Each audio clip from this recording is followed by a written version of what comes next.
Hello teachers! In this video tutorial, I'm going to go over how to use the Google add-on DocAppender. I'm also going to be using DocAppender with the add-on Doctopus. You can use DocAppender without Doctopus, and once you learn, I'm going to be using it with Doctopus, as I said, and you'll know how to use it without Doctopus just by how it works. You'll know what to do without using Doctopus. So I've already created my Doctopus files. And what I'm going to do is, in your Google Drive, drive.google.com, you're going to log in. I am logged in under my personal account because there are too many other things that I have to add that I don't want to fill out my school account. So what I'm going to go to is to New, or if you have the old Drive, Create, More, Google Forms. And we're going to give this a name. I'm going to say Independent Reading Log. So as you can see just by how it is, this form is going to be for independent reading logs. And so what I'm going to do with this is the students are going to fill out the form and say what the date is, what page they started on, and what page they ended on. And they're going to do this every night for homework.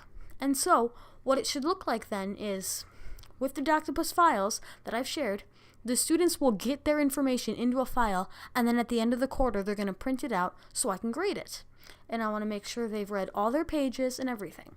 So, the first question is going to be first name. Actually, instead of doing that, we're actually going to go to, no, we're going to still make it first name, and then it's going to be a choose from a list, because DocAppender is automatically going to fill that list. And then I'm going to add another item, or I'm actually not first name, it's just going to be name. Sorry. I'm going to add another item. What I'm going to do is I'm going to click on text. What page? Actually, yeah, I'm still gonna do it. Start page. And then what they're gonna do is they're gonna type in the page number, add another text item, end page. It's gonna be required as well. Done. So what they're gonna do is they're gonna do the page they started reading on that day and then the page they ended on. I'm also gonna add another item, and I'm gonna do date. Required question. I don't need to show the year because I should know what year it is if I'm the teacher. And I'm going to put that above start page and end page. So what is, or no, date of, no, I'm just going to leave it at date. Sorry about all these little mistakes I'm making. So date. So what they're going to do is they're going to choose their name, choose the month and day, start page and end page.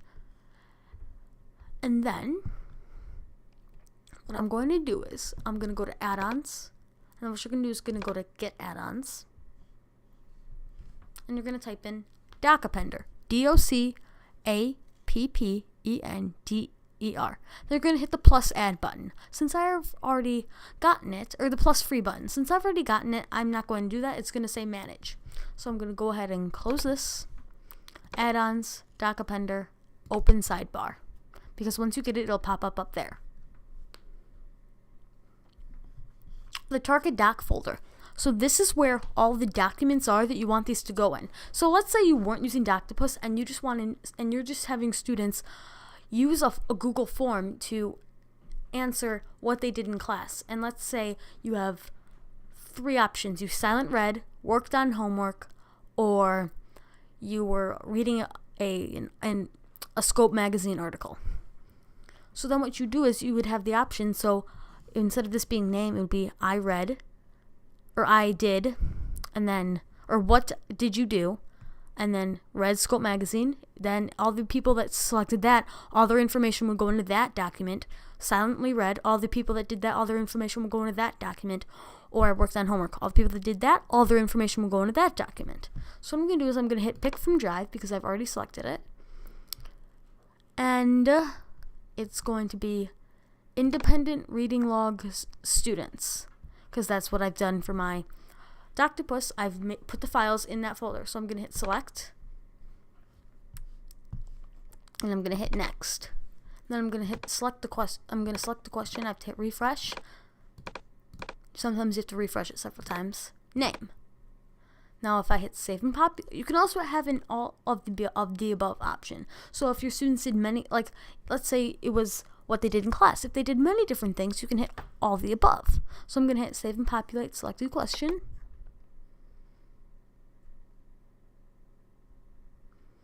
And now if I look at my options, it's what I did for the Doctopus. So one of my students, another one of my students, another one of my students, and then another student. So I'm just going to hit done, and I'm going to hit next. And what I'm going to do is, you can choose the different ways that these are going to pop up in their Google Documents. So, I don't know if I mentioned this, but when you use DocAppender, it's going to be, you have to create an actual Google Doc. So, like this. You have to create a document like this, like almost like a Word document, but on the Google Docs. So, what do I want to be in this little thing? I want the date, start page, and end page. I don't need their name to be in it because it's the name of the document has their first and last name in it. So it can be separate bulleted lists, separate vertical tables, or rows in a single horizontal table. I'm going to do rows in a single horizontal table because it's going to say the questions at the top, and then all the submissions are going to go downward. So I'm going to hit that, and I'm going to hit enable. So now I'm going to view my responses. I want it to be in a new spreadsheet, independent reading log responses, create.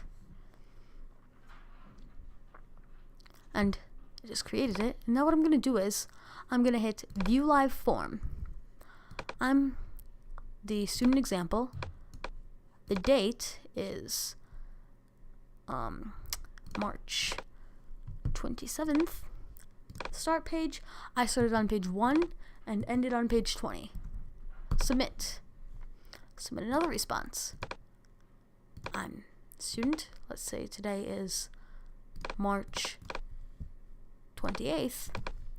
Started on page 20 and went to page 40. Submit another response. Example student again. March 29th. Page 40 through 60. Submit. So I'm going to pause the video, and what I'm going to do is I'm going to sign in as that student and view their document so I can show you what it looks like. I've gone into the student's Google Drive, and it's going to be in the Shared With Me tab. And as you can see, student example independent reading log. And now we can see it. So March 27th, he started on page 1 and ended on page 20. March 28th, he started on page 20 and ended on page 40. March 29th, he started on page 40 and ended on page 60. So I hope this helps you so you can learn how to use the Google add-on DocAppender. If you have any questions, please fill out the form in the description below. And everybody have a wonderful day.